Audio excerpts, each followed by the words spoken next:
اعوذ باللہ من الشیطان الرجیم بسم اللہ الرحمن الرحیم ان اللہ اصطفى آدم ونوحا وآل ابراہیم وآل عمران علی العالمین ذریۃ بعضها من بعض واللہ سمیع علیم اذ قالت امرأة عمران رب انی نذرت لك ما في بطنی محررا فتقبل منی انك انت السمیع العلیم فلما وضعتها قالت رب إني وضعتها أنثى والله أعلم بما وضعت وليس الذكر كالأنثى وإني سميتها مريم وإني أعيذها بك وذريتها من الشيطان الرجيم فتقبلها ربها بقبول حسن وأنبتها نباتا حسنا وكفلها زكريا كلما دخل عليها زكريا المحراب وجد عندها رزقا قال يا مريم أنى لك هذا قالت هو من عند الله إن الله يرزق من يشاء بغير حساب هنالك دعا زكريا ربه قال رب هب لي من لدنك ذرية طيبة إنك سميع الدعاء فنادته الملائكة وهو قائم يصلي في المحراب أن الله يبشرك بيحيى مصدقا بكلمة من الله وسيدا وحصورا ونبيا من الصالحين قال رب أنى يكون لي غلام وقد بلغني الكبر وامرأتي عاقر قال كذلك الله يفعل ما يشاء قال رب اجعل لي آية قال آيتك ألا تكلم الناس 3 أيام إلا رمزا واذكر ربك كثيرا وسبح بالعشي والإبكار صدق اللہ العظیم۔ سورہ آل عمران کی آیت نمبر 33 سے آیت نمبر 41 تک کی آپ کے سامنے تلاوت کی گئی ہے۔ جیسا کہ ہم اس سورہ مبارکہ کے آغاز میں پڑھ کر آ چکے ہیں کہ عیسائیوں کا ایک وفد نبی علیہ السلام کی خدمت میں حاضر ہوتا ہے، اور ان کے آنے کا مقصد جو تھا وہ عیسیٰ علیہ السلام کی ربوبیت کے متعلق بحث کرنا تھا۔ میں یہ بات آپ کے سامنے عرض کر چکا ہوں کہ عیسائیوں کے عیسیٰ علیہ السلام کے متعلق 3 عقیدے ہیں، یا تو یہ کہ وہ خود خدا ہیں، یا خدا کے بیٹے ہیں، یا 3 خداؤں میں سے ایک ہیں۔ تو اللہ جل شانہ نے یہ جو آیات آج ہم نے تلاوت کی ہیں، ان آیات میں سیدہ مریم علیہ السلام کی پیدائش کا تذکرہ فرمایا، اور ان کے بعد جو آیات آئیں گی اس میں سیدنا عیسیٰ علیہ السلام کی ولادت کا تذکرہ فرمایا۔ تو اس تذکرہ کرنے کا مقصد یہ ہے کہ اگر عیسیٰ علیہ السلام تمہارے گمان کے مطابق اگر خود خدا ہوتے تو اس طرح ان کی ماں بھی پیدا نہ ہوتی اور وہ خود بھی کسی کے پیٹ سے پیدا نہ ہوتے۔ تو جب ان کی ماں بھی ہے اور ان کی ماں کی پیدائش بھی اسی انداز میں ہوئی ہے جس طرح باقی عام انسانوں کی تخلیق اور پیدائش ہوتی ہے، تو یہی اس بات کا سب سے بڑا ثبوت ہے کہ عیسیٰ علیہ السلام خدا نہیں ہے، اور نہ ہی خدا کے بیٹے ہیں۔ اس لیے اللہ تعالیٰ نے پورا کا پورا پس منظر اس حوالے سے بیان فرمایا کہ سیدہ مریم علیہ السلام جو عیسیٰ علیہ السلام کی والدہ محترمہ ہیں، ان کی پیدائش کس طرح ہوئی، ان کے والد کون تھے، ان کی والدہ کون تھیں، کس طرح ان کو بیت المقدس کی کفالت میں لیا گیا، یہ پورا کا پورا واقعہ یہ جو آیات آپ کے سامنے تلاوت کی ہیں یہاں پر ذکر کیا گیا۔ اس سے پہلے کہ ہم باقاعدہ طور پہ مضامین کا آغاز کریں، پہلی آیت جو آیت نمبر 33 ہم نے تلاوت کی، اس میں اللہ پاک ارشاد فرما رہے ہیں ان اللہ اصطفى آدم ونوح وآل ابراہیم وآل عمران علی العالمین، کہ اللہ تعالیٰ ارشاد فرما رہے ہیں کہ اللہ تعالیٰ نے منتخب کر لیا، چن لیا آدم علیہ السلام کو، نوح علیہ السلام کو، ابراہیم علیہ السلام کی اولاد کو، اور آل عمران کو۔ یہاں پر 2 باتیں سمجھ لیجئے گا۔ پہلی بات تو یہ سمجھ لیں کہ یہ جو نبوت کا مقام ہوتا ہے یہ ایک اصطفائی مقام ہے۔ اصطفائی مقام کا کیا مطلب؟ کہ اللہ تعالیٰ جس کو چاہیں خود نبوت کے لیے منتخب فرما لیتے ہیں۔ کوئی آدمی اپنی ریاضتوں، اپنی عبادتوں کے ذریعے سے نبی نہیں بن سکتا۔ جس کو اللہ نے نبی بنانا ہوگا اس کو اللہ تعالیٰ خود منتخب فرمائیں گے، خود اس کو چن لیں گے۔ چنانچہ یہاں پہ بھی اللہ تعالیٰ نے پہلے نمبر پر اسی چیز کو بیان فرمایا کہ ان اللہ اصطفى آدم ونوحا، کہ آدم علیہ السلام کو بھی نبوت کے لیے اللہ نے منتخب کیا، نوح علیہ السلام کو نبوت کے لیے اللہ نے منتخب کیا، ابراہیم علیہ السلام کی اولاد میں جتنے پیغمبر آئے ان سب کو نبوت کے لیے اللہ نے منتخب کیا، اور آل عمران کو بھی اونچا مقام دینے کے لیے، بلند مرتبہ دینے کے لیے اللہ نے منتخب کیا۔ ایک بات تو یہاں پر یہ سمجھنے کی ہے۔ دوسری بات جو یہاں پر سمجھنے کی ہے کہ یہاں پر تذکرہ ہے آل عمران، عمران کے گھر والے، یہ عمران کون ہیں؟ دو عمران گزرے ہیں نیک لوگوں میں، ایک موسیٰ علیہ الصلوۃ والسلام کے والد کا نام تھا عمران، اور ایک سیدہ مریم کے والد کا نام تھا عمران۔ یہاں پر جس عمران کا تذکرہ ہے یہ سیدہ مریم علیہ السلام کے والد عمران ہیں، ان کا تذکرہ ہے کہ اللہ پاک ارشاد فرما رہے ہیں کہ ان کے خاندان کو ہم نے ایک اونچا مقام دینے کے لیے منتخب کر لیا۔ اور یہ دونوں کے دونوں عمران جو تھے یہ نبی نہیں تھے، نیک لوگ تھے لیکن نبی نہیں تھے۔ مریم علیہ الصلوۃ والسلام کے والد جو عمران ہیں یہ بیت المقدس کے امام تھے، وہاں پر نماز پڑھایا کرتے تھے۔ تو ان کی جو اہلیہ محترمہ تھیں ان کے دل میں ایک مرتبہ خواہش اٹھی، اور روایات میں لکھا ہوا ہے کہ انہوں نے ایک چڑیا کو دیکھا کہ وہ گھونسلے کے اندر اپنے بچے کو دانہ کھلا رہی ہے، تو ان کے دل میں خواہش اٹھی، اللہ تعالیٰ سے انہوں نے دعا کی، یا اللہ مجھے بھی اولاد عطا فرما۔ اور جب اللہ پاک نے ان کے اوپر رحمت کا اپنی معاملہ فرمایا تو انہوں نے ایک منت مانی، اور منت یہ مانی کہ میرے ہاں جو بھی بچے کی پیدائش ہوگی اس کو میں بیت المقدس کی خدمت کے سپرد کر دوں گی، بیت المقدس کے لیے وقف کر دوں گی۔ اور عمومی طور پہ لڑکوں کو دین کی خدمت کے لیے یا بیت المقدس کی خدمت کے لیے وقف کیا جاتا تھا۔ انہوں نے یہ دعا مانگ لی، اللہ تعالیٰ نے ان کی دعا کو قبول بھی فرمایا، حاملہ ہو گئیں۔ لیکن جب بچے کی پیدائش ہوئی تو بچہ نہیں پیدا ہوا، بچی پیدا ہوئی۔ تو جب بچی کی پیدائش ہوئی تو انہوں نے پھر اللہ سے دعا یہ مانگی کہ یا اللہ میں نے تو بیٹا مانگا تھا، بیٹی پیدا ہوئی، اب میں اپنی منت کیسے پوری کروں؟ لیکن چونکہ منت مان چکی ہوئی تھی کہ میں نے اس بچی کو یا بچہ جو بھی ہوگا اس کو بیت المقدس کی خدمت میں دینا ہے، چنانچہ انہوں نے سب سے پہلا کام تو یہ کیا کہ اس پیدا ہونے والی بچی کا نام رکھا مریم۔ مریم کا معنی کتابوں میں لکھا ہوا ہے عابدہ، عبادت کرنے والی۔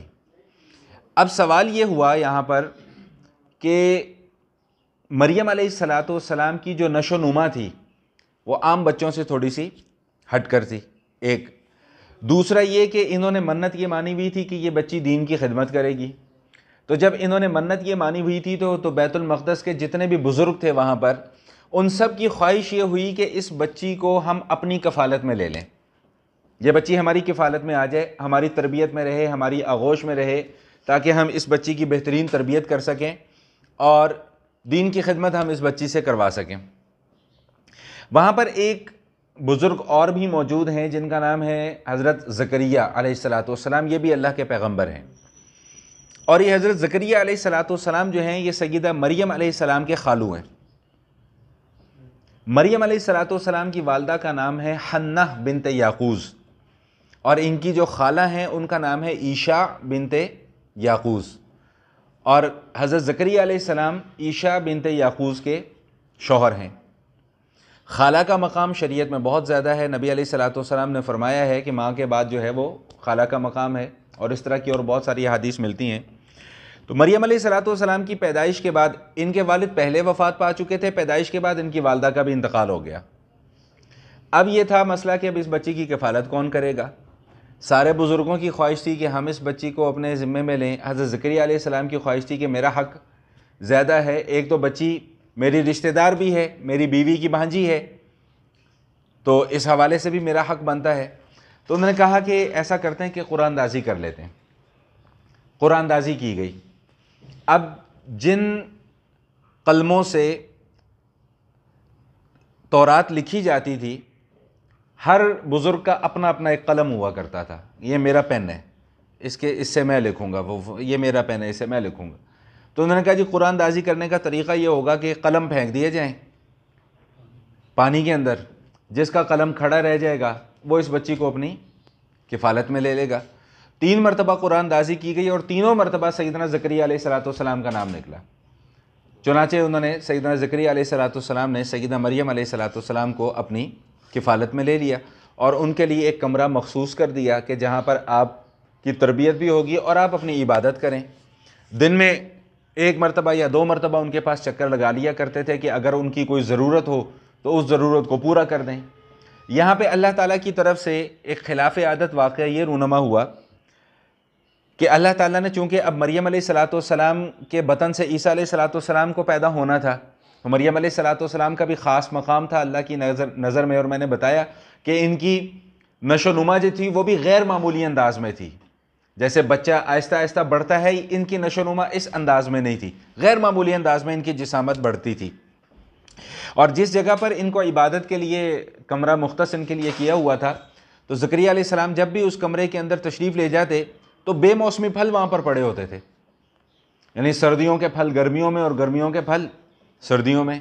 تو زکریا علیہ السلام بڑے حیران ہوتے تھے کہ یہ پھل آپ کے پاس کہاں سے آ جاتے ہیں، جبکہ میرے علاوہ کوئی دوسرا یہاں پر آنے والا بھی نہیں اور میں تو یہ پھل لے کر نہیں آتا۔ تو اس موقع پہ انہوں نے جواب یہ ارشاد فرمایا کہ ہوا من عند اللہ، کہ یہ پھل مجھے اللہ تعالیٰ کی طرف سے رزق دیا جاتا ہے، اور ان اللہ یرزق من یشاء بغیر حساب، اور اللہ جس کو چاہے جہاں سے چاہے جیسے چاہے بے حساب رزق عطا فرماتے ہیں۔ ایک واقعہ تو یہاں پر یہ رونما ہوا۔ یہاں پر ایک بات ذہن نشین فرما لیجئے گا کہ خلاف عادت واقعات، یعنی عام حالات اور عام روٹین سے ہٹ کر جو ایک عام حالات میں ایک کام ناممکن ہے لیکن اس کام کا ہو جانا، اگر تو یہ کام کسی نبی کے ہاتھوں صادر ہو تو اس کو معجزہ کہا جاتا ہے، اور اگر کسی نیک بندے کے ہاتھوں صادر ہو تو اس کو کرامت کہا جاتا ہے، دونوں ہی برحق ہیں، ٹھیک۔ لیکن یہاں پہ جو اہم نقطہ سمجھنے کا ہے وہ یہ کہ نہ نبی کا معجزہ اور نہ ہی کسی ولی کی کرامت اس کے اپنے اختیار میں نہیں ہوتی۔ اللہ تعالیٰ چاہتے ہیں تو نبی کے ہاتھوں معجزہ صادر ہو جاتا ہے، اللہ نہیں چاہتے تو نہیں ہوتا۔ اللہ چاہتے ہیں تو ولی کے ہاتھوں کرامت کا صدور ہو جاتا ہے، اللہ نہیں چاہتے تو نہیں ہوتا۔ جیسا کہ آپ آگے جا کے قرآن کریم میں بھی پڑھیں گے کہ کفار نبی علیہ السلام سے فرمائشی معجزات کے مطالبے کیا کرتے تھے، جی اب یہ کر کے دکھا دیں، اب یہ کر کے دکھا دیں، اب یہ کر کے دکھا دیں۔ تو نبی علیہ السلام نے اس موقع پہ یہی جواب ارشاد فرمایا کہ حل کنت الا بشر رسولا، کہ بھئی میں معجزے دکھانے والا بندہ نہیں ہوں، میں تو بشر ہوں، انسان ہوں اور اللہ کا رسول ہوں۔ اللہ جب چاہیں گے معجزہ صادر ہو جائے گا، جب نہیں چاہیں گے معجزہ صادر نہیں ہوگا۔ تو اس بات کو ذہن نشین رکھ لیجئے گا۔ اور تیسری بات یہ کہ اگر کوئی آدمی ایسا ہے کہ جو بظاہر نیک بھی نہیں ہے، دیندار بھی نہیں ہے، یا خدا نہ خواستہ کوئی غیر مسلم ہے، کوئی کافر ہے، اس کے ہاتھوں اگر کوئی اس طرح کا خلاف عادت کوئی کام رونما ہو جائے تو نہ وہ معجزہ ہے نہ وہ کرامت ہے، بلکہ اس کو استدراج کہا جاتا ہے، یعنی جادو۔ بات سمجھ میں آ گئی؟ تو معجزے کا ہونا بھی برحق ہے، کرامت کا ہونا بھی برحق ہے، لیکن مین پوائنٹ کیا کہ یہ سب اللہ کے اختیار سے ہوگا، اللہ کی اجازت اور اس کی مشیت اور اس کے ارادے کے بغیر نہیں ہوگا۔ تو بہرحال ان کے پاس بے موسمی پھل آ رہے ہیں۔ زکریا علیہ السلام جب دیکھتے ہیں کہ ان کے پاس بے موسمی پھل آتے ہیں، انہوں نے کہا یہ کہاں سے ہے؟ قالت ہوا من عند اللہ، یہ اللہ کی طرف سے آتے ہیں۔ تو اب جب انہوں نے یہ دیکھا کہ ان کے پاس بے موسمی پھل آتے ہیں، ان کی عمر اس وقت کتابوں میں لکھا ہے کہ 70 اور 80 کے درمیان میں تھی، اور ان کی جو اہلیہ محترمہ تھیں وہ بھی بانجھ ہو چکی ہوئی تھیں، یعنی ان کے ہاں اب کوئی اولاد کی پیدائش کی امید نہیں تھی۔ لیکن اس کرامت کو دیکھ کر ان کے دل میں بھی خواہش اٹھی، اور انہوں نے اللہ تعالیٰ سے دعا کی، ربی حبلی من لدنک ذریۃ طیبہ، کہ اللہ مجھے پاکیزہ اور نیک اولاد عطا فرما۔ معلوم ہوا کہ اولاد اور نیک اولاد کی دعا کرنا یہ انبیاء کرام کی سنت ہے اور ان کا طریقہ ہے۔ اللہ سے مانگے بندہ تو نیک اولاد مانگے کہ اللہ ہمیں نیک اولاد عطا فرما۔ اولاد ہونا کمال نہیں ہے، اولاد کا نیک ہونا اصل کمال ہے۔ ورنہ بے شمار لوگ ایسے ہیں اس دنیا کے اندر کہ جن کی اولادیں بڑے بڑے عہدوں کے اوپر فائز ہیں لیکن وہ نیک نہیں ہیں، جس کا نتیجہ کیا ہے کہ بڑھاپے میں اولاد کو ذلیل ہونا پڑ رہا ہے، ماں باپ کو ذلیل ہونا پڑ رہا ہے، بڑھاپے میں ان کو محنت کرنی پڑ رہی ہے، بڑھاپے میں ان کو مزدوری کرنی پڑ رہی ہے۔ تو اولاد کی دعا مانگیں تو یہ دعا مانگیں کہ اللہ نیک اولاد عطا فرمائے، جیسے کہ زکریا علیہ السلام نے دعا مانگی، ربی حبلی من لدنک ذریۃ طیبہ، یا اللہ خاص اپنی رحمت سے مجھے اولاد عطا فرما، اور اولاد بھی ایسی ویسی نہیں، طیبہ پاکیزہ اور نیک اولاد مجھے عطا فرما۔ اچھا، اب انہوں نے پتہ نہیں کس تڑپ سے یہ دعا مانگی ہوگی، اللہ نے ان کی دعا بھی قبول کر لی۔ اب ایک دن یہ اپنی حجرے میں عبادت میں مصروف تھے تو اللہ تعالیٰ کی طرف سے فرشتہ آیا، اور فرشتے نے آ کر خوشخبری سنائی کہ اللہ تعالیٰ آپ کو ایک بیٹا عطا فرمائیں گے۔ اب انہوں نے تو دعا مانگ لی تھی، ان کو نہیں پتا کہ میری دعا قبول ہو گئی ہے کہ نہیں ہوئی ہے۔ اب دعا کی قبولیت کی بشارت بھی مل گئی ہے، لیکن ایک بشری تقاضے کے طور پر کہ بھئی ظاہری اسباب تو اولاد ہونے کے ختم ہو چکے ہیں، میں بوڑھا ہو چکا ہوں، بیوی میری اب اس کے ہاں اولاد ہو نہیں سکتی ہے، وہ اس قابل نہیں رہی ہے، تو پھر میرے ہاں بیٹا کیسے ہوگا؟ تو کیا زبردست اس موقع پہ جواب اللہ کی طرف سے آتا ہے کہ کذالک اللہ یفعل ما یشاء، بھئی اللہ جو چاہتا ہے وہ کر دیتا ہے۔ آپ کو اس مسئلے میں پریشان ہونے کی ضرورت نہیں کہ میں بوڑھا ہو گیا ہوں، میری بیوی بانجھ ہو چکی بھی ہے. یہ تو اللہ کے کرنے کے فیصلے ہیں، یہ آپ کے کرنے کے فیصلے نہیں ہیں. یہی وجہ ہے کہ قرآن کریم میں ایک اور موقع پہ جا کر اللہ پاک ارشاد فرماتے ہیں یخلق ما یشاء، جو چاہتا ہے پیدا کرتا ہے. یہب لمن یشاء اناثا، جس کو چاہتا ہے بیٹیاں دیتا ہے. ویہب لمن یشاء الذکور، جس کو چاہتا ہے بیٹے دیتا ہے. اور جس کو چاہتا ہے بیٹے اور بیٹیاں دونوں دیتا ہے. ویجعل من یشاء عقیما، اور جس کو چاہتا ہے کچھ بھی نہیں دیتا. 4 طریقے اللہ پاک نے یہاں پر بیان فرمائے، یا بیٹا یا بیٹی یا بیٹے بیٹیاں دونوں یا کچھ بھی نہیں. ہم اس مسئلے میں عورت کو قصوروار ٹھہراتے ہیں. دنیا میں اس سے بڑی جہالت اور کوئی نہیں ہے. یہ تو اللہ کے کرنے کے کام ہے. یہ نہ مرد کے کرنے کے کام ہے نہ عورت کے کرنے کے کام ہے. نہ اس میں مرد کا کوئی اختیار ہے نہ اس میں عورت کا کوئی اختیار ہے. بیٹا پیدا ہو رہا ہے یا بیٹی پیدا ہو رہی ہے تو اللہ کے کرنے کے کام ہے. میں اپنے شیخ کی خدمت میں ایک مرتبہ حاضر ہوا تو انہوں نے اپنے کسی جاننے والے کے متعلق بتایا کہ ان کے یہاں اولاد نہیں ہو رہی تھی. تو انہوں نے بزرگوں سے آ کر کہا کہ جی ہمارے لیے دعا کریں، نئی سلسلہ بنا اولاد کا. تو وہ جو شوہر تھے وہ بڑے سمجھدار تھے. انہوں نے پھر اپنی بیوی کو سمجھایا. انہوں نے کہا دیکھو اللہ نے 4 طریقے بیان فرمائے، یا تو بیٹیاں دوں گا یا بیٹے دوں گا یا بیٹے بیٹیاں دونوں دوں گا یا کچھ بھی نہیں دوں گا. تو تم اس بات پر اطمینان کر لو اور تسلی کر لو اور اللہ کی رضا پر راضی ہونے کا اعلان کر دو کہ اللہ تعالیٰ نے ہمیں چوتھی کیٹیگری میں رکھا ہوا ہے کہ اللہ نے ہمیں کچھ نہیں دینا. وہ ظاہری اسباب سب ختم ہو چکے ہوئے ہیں، شادی کو اتنا عرصہ گزر چکا ہوا ہے. تو یہ سارے کے سارے کام اللہ کے کرنے کے کام ہیں. اس میں نہ کسی بندے کا کوئی اختیار ہے نہ کسی بندی کا کوئی اختیار ہے. تو یہاں پر بھی اب انہوں نے ظاہری اسباب کو پر نظر رکھتے ہوئے تو اللہ تعالیٰ سے یہ دعا فرمائی کہ یا اللہ ظاہری اسباب تو میرے پاس کچھ بھی نہیں ہے، تو میرے یہاں اولاد کیسے ہوگی؟ تو اس کا جواب اللہ پاک نے کیا ارشاد فرمایا کہ بھئی یہ آپ کے سوچنے کا کام نہیں ہے.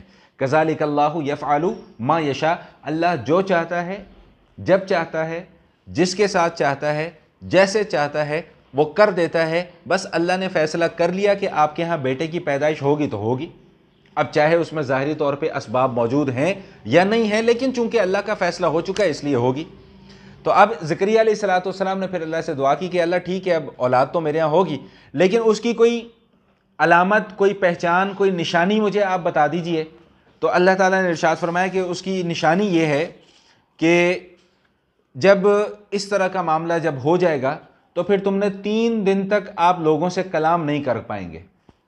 3 دن تک آپ لوگوں سے بات نہیں کر پائیں گے. جب اس طرح کا واقعہ رونما ہو جائے تو پھر سمجھ لیجئے گا کہ اللہ تعالیٰ آپ کو ایک اولاد دینے والے ہیں. اور اولاد جو دینی ہے اللہ تعالیٰ نے وہ دینی بھی بیٹا ہے، اور اس بیٹے کا نام بھی بتا دیا کہ اس بیٹے کا نام بھی یحییٰ ہوگا. تو یحییٰ یہ بھی اللہ کے پیغمبر تھے علیہ الصلوۃ والسلام، جو کہ بیٹے تھے کس کے؟ سیدنا زکریا علیہ الصلوۃ والسلام کے. اور یحییٰ علیہ الصلوۃ والسلام کی جو خصوصیت تھی اللہ پاک نے یہاں پر ذکر فرمائی ہے. وہ کیا فرمائی ہے؟ سب سے پہلی تو ان کی خصوصیت یہ ذکر فرمائی کہ مصدقا بکلمۃ من اللہ، کہ اللہ تعالیٰ کے حکم کی تصدیق کرنے والے ہوں گے. یعنی جو اس سے پہلے کی شریعت چل رہی ہے اس کی بھی تصدیق کرنے والے ہوں گے، یا اس کے بعد اگر کوئی نبی آئے گا تو ان کی بھی تصدیق کرنے والے ہوں گے. دوسری خصوصیت اللہ پاک نے ان کی یہ بیان فرمائی کہ وہ سیدہ، سردار ہوں گے، باعزت ہوں گے، شریف ہوں گے. وہ محصورہ، تیسری جو خصوصیت بیان فرمائی وہ یہ کہ اپنے نفس پر قابو رکھنے والے ہوں گے. اس چیز کو سمجھ لیں ذرا. ہر نبی کو اللہ پاک نے کوئی نہ کوئی خصوصیت عطا فرمائی ہوتی ہے. ہر نبی کو وہ اس کی اپنی کوئی خاص قسم کی فضیلت ہوتی ہے. ان کی جو خاص قسم کی فضیلت تھی وہ یہ تھی کہ انہوں نے زندگی بھر نکاح نہیں کیا. یہ نہیں کہ یہ نکاح کے قابل نہیں تھے، نکاح کی قابلیت کے باوجود یہ اپنے آپ کو اتنا خواہشات سے دور رکھتے تھے کہ انہوں نے زندگی بھر نکاح نہیں کیا. اور یہ صرف انہی کی خصوصیت ہے. باقی جو 1,23,999 پیغمبر ہیں ان سب نے نکاح کیا سوائے حضرت یحییٰ علیہ السلام کے. تو میں نے اس لیے یہ بات پہلے ہی عرض کر دی کہ کسی کے ذہن کے اندر یہ سوال پیدا نہ ہو کہ ہر نبی کو اللہ تعالیٰ نے کوئی اس کے مقام کے حیثیت سے، اس کے مقام کے اعتبار سے کوئی خاص فضیلت عطا فرمائی ہوتی ہے. جیسا کہ آپ آگے جا کے پڑھیں گے سیدنا سلیمان علیہ السلام کو جو فضیلتیں اللہ پاک نے عطا فرمائیں وہ کسی اور کو نہیں عطا فرمائیں. وہ جانوروں کی بولیاں بول لیا کرتے تھے، پرندوں کی بولیاں بول لیا کرتے تھے، ہوا کے اوپر سفر کر لیا کرتے تھے، جنات ان کے تابع اور مسخر تھے۔ داؤد علیہ السلام کو اللہ پاک نے معجزہ عطا فرمایا، لوہا ان کے ہاتھ میں نرم ہو جایا کرتا تھا۔ موسیٰ علیہ السلام کو جو معجزہ عطا فرمایا وہ کسی اور نبی کو نہیں دیا گیا کہ ان کا عصا جو تھا وہ سانپ بن جایا کرتا تھا، بغل میں سے ہاتھ ڈال کر باہر نکالتے تھے تو ہاتھ ان کا سورج سے زیادہ روشن ہو جاتا تھا۔ اگلے ہی کل یا پرسوں کی نشست میں آپ پڑھیں گے کہ عیسیٰ علیہ السلام کو اللہ پاک نے جو معجزات عطا فرمائے تھے وہ اور کسی کو اللہ تعالیٰ نے نہیں عطا فرمائے۔ تو ہر نبی کو اللہ پاک نے کوئی نہ کوئی خصوصیت دی ہوئی ہے۔ ان کی خصوصیت کی کیا تھی کہ وہ حصورا، یہ حصور تھے۔ حصور کا کیا مطلب کہ نکاح کی قوت کے باوجود انہوں نے زندگی بھر نکاح نہیں کیا۔ وَنَبِيًّا مِّنَ الصَّالِحِينَ، اور یہ بھی اعلان کر دیا کہ یہ نبی ہوں گے اور نیکوکار پیغمبر ہوں گے۔ یہ جو پورا میں نے تقریباً 2 آیات کم ایک رکوع جو آپ کے سامنے آج میں نے تلاوت کیا اور اس کے جو مضامین میں نے بیان کیے، اس میں 2 مضمون آ گئے ہمارے سامنے، ایک سیدہ مریم علیہ السلام کی ولادت کا تذکرہ اور ایک سیدنا زکریا علیہ السلام کی کفالت، اور تیسرا حضرت یحییٰ علیہ السلام کی ولادت کا تذکرہ۔ اور آغاز میں نے یہ بات عرض کر دی کہ اس واقعے کو یہاں پر بیان کرنے کا مقصد کیا تھا؟ مقصد عیسائیوں کے عقیدے کی تردید تھی کہ عیسائی جو کہتے ہیں کہ عیسیٰ علیہ السلام خود خدا ہیں یا خدا کے بیٹے ہیں یا 3 خداؤں میں سے کوئی ایک خدا ہیں، اللہ تعالیٰ پورے حالات ان کے بیان فرما رہے ہیں کہ دیکھو اگر وہ خدا ہوتے تو نہ ان کی ماں ہوتی، نہ ان کا باپ ہوتا، نہ ان کی آگے اولاد ہوتی، تو ان کی تو ماں بھی ہے اور ان کی ماں کی پیدائش بھی ویسے ہی ہوئی ہے جیسے باقی بچوں کی پیدائش ہوتی ہے، پھر یہ اپنی ماں سے ویسے ہی پیدا ہوئے جیسے کہ باقی بچے پیدا ہوتے ہیں۔ تو جب ایک خود کسی کے پیٹ سے پیدا ہو رہا ہو تو وہ خود خدا نہیں ہو سکتا۔ اگر آپ کو یاد ہو تو ہم پہلے پڑھ کر آ چکے ہیں کہ ابتدائی 83 آیات سورہ آل عمران کی وہ جو وقت جو آیا تھا انہی کے سوالوں کے جواب میں تھے، اور اس کے ضمن میں اللہ پاک نے یہاں پر اور بھی کئی باتیں بیان فرما دی تھی۔ میں صرف آخر میں ایک واقعہ جو یہاں پر ذکر نہیں کیا گیا، جو کتابوں کے اندر ملتا ہے، تاریخ کی کتابوں میں اور احادیث کی کتابوں میں، وہ ذکر کر کے پھر بات کو ختم کرتا ہوں کہ جو سیدنا زکریا علیہ السلام تھے اور جو سیدنا یحییٰ علیہ السلام تھے، دونوں باپ بیٹے، ان کو شہید کیا گیا تھا، اور ان کو شہید کرنے کی وجہ بھی ایک عورت ہی بنی، ایک عورت بنی تھی۔ قصہ بہت طویل ہے، لیکن وہ جو عورت تھی اس نے کچھ ایسی گیم پلان کیا کہ جو اس وقت کا بادشاہ تھا اس کو مجبور کیا اس نے کہ ان دونوں کو شہید کر دیا جائے، قتل کر دیا جائے۔ چنانچہ یحییٰ علیہ السلام کو تو پہلی مرتبہ میں ہی، پہلے حلے میں ہی شہید کر دیا گیا، لیکن یہ جو زکریا علیہ السلام تھے یہ جنگل کی طرف بھاگے، اور جب جنگل کی طرف بھاگے تو وہاں پر ان کو جب چھپنے کی کوئی جگہ نہ ملی تو انہوں نے ایک درخت کو مخاطب ہو کر کہا کہ مجھے پناہ دو۔ درخت کھل گیا، یہ درخت کے اندر چھپ گئے، درخت پھر آپس میں مل گیا، لیکن ان کے کرتے کا ایک پلو جو تھا وہ باہر تھوڑا سا رہ گیا۔ اب لوگ جب وہاں پر آئے تو ان کو ڈھونڈنے کی کوشش کی کہ بھئی یہیں تو آئے تھے، کہاں چلے گئے؟ تو وہاں پر ابلیس آیا، اور ابلیس نے لوگوں کی نشاندہی کی کہ بھئی یہ اس درخت کے اندر چھپے ہوئے ہیں۔ چنانچہ اس درخت کے اوپر آرا چلانا شروع کر دیا گیا۔ یہ بڑا سنیے گا ذرا حوصلہ رکھ کے۔ تو جب درخت کے اوپر آرا چلنے لگا، جب آرا ان کے سر پر پہنچا تو انہوں نے اللہ سے مدد مانگی کہ اللہ آپ میری مدد فرمائیں۔ تو اب ذرا توجہ سے سنیے گا، دل پہ ہاتھ رکھ کر، اور کلیجہ منہ کو آتا ہے جب ہم یہ واقعہ پڑھتے ہیں کہ ہم کس کھیت کی مولیاں اور یہ کیا لوگ تھے۔ تو اللہ تعالیٰ کی طرف سے وحی آئی کہ جب تم نے اس درخت سے پناہ مانگی تھی اس وقت میں تمہاری مدد نہیں کر سکتا تھا؟ توجہ سے کہ اس وقت بھی تو تم مجھ سے مدد مانگ سکتے تھے، تم نے اس وقت درخت سے کیوں پناہ مانگی؟ اب یہ اپنے سر کے اوپر آرا چلوانا برداشت کرو، اور اگر تمہارے منہ سے اف بھی نکلی تو تمہارے سے مقام نبوت چھین لوں گا۔ تو جب اللہ تعالیٰ آزمائش لینے پر آتے ہیں تو اللہ اس طرح آزمائش لیتے ہیں، اور جو اللہ کے مقرب بندے ہوتے ہیں پھر ان کی اس طریقے سے آزمائش کی جاتی، اتنی سخت آزمائش۔ اور آرا چلوایا انہوں نے اپنے سر پر۔ تصور کرنے سے رونگٹے کھڑے ہو جاتے ہیں کہ سر کے اوپر آرا چلے اور پورا جسم چر جائے اور بندے کے منہ سے اف بھی نہ نکلے۔ یہ وہی کر سکتا ہے کہ جس کے دل کے اندر اللہ کی محبت راسخ ہو چکی بھی ہو۔ میرے اور آپ کے جیسے لوگ یہ برداشت نہیں کر سکتے۔ تو اللہ پاک نے کیا آزمائش کیا لی کہ جب تم نے پہلے درخت سے پناہ مانگی تھی اس وقت تم میری مدد اس وقت نہیں مانگ سکتے تھے، میری مدد، یا اس وقت میں تمہاری مدد نہیں کر سکتا تھا، اب برداشت کرو۔ اور اف بھی کیا تو مقام نبوت چھین لیا جائے گا۔ چنانچہ کتابوں میں لکھا ہوا ہے کہ انہوں نے اپنے سر کے اوپر آرا چلوایا اور جسم ان کا 2 حصوں میں تقسیم ہو گیا، اس طرح ان کو بھی شہید کیا گیا۔ تو بہرحال یہ ضمنی طور پہ بات آ گئی تھی، وہ میں نے آپ کے سامنے عرض کر دی۔ آئیے اب ذرا الفاظ کی طرف توجہ کر لیں۔ صفحہ نمبر 129 ہے اور سطر نمبر 3۔